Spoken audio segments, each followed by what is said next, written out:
బ్రాహ్మణులు అటువంటి ఆ కన్న తల్లి అనుకున్నది వచ్చిన బ్రాహ్మణులను బ్రాహ్మణ బట్టలను బ్రాహ్మణులను ఉత్త ఎట్లా ఎల్లగొట్టాలా అని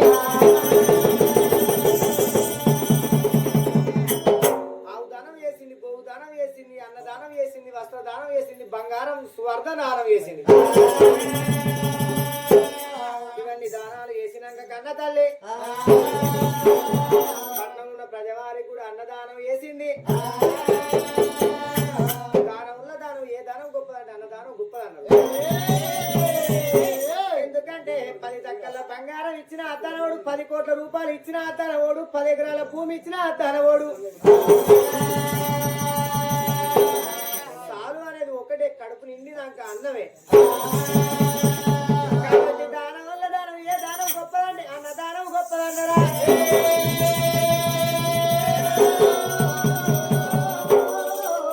ఆ బట్టవల్లి గ్రామాలు వెళ్ళిపోయినాక కన్న తల్లి సుభద్రదేవి 21 రోజు ఇయ్యల్లా చోడు తొట్టెల్లా కొడుకును బిడ్డను వేసుకుంటే రేపు రేపు ఎప్పుడైనా తొట్టెల్లా వేసుకొని పచ్చు అనుకున్నది. అంటే ఇరవై కన్నాడు పాట పాడించుకుంటే జోడు తొట్టులు కట్టి పాట పాడితే ఏ రోజు అన్న తప్పులేదు అని చెప్పి తొట్టెల్లో బిడ్డను వేసుకున్నది అప్పుడు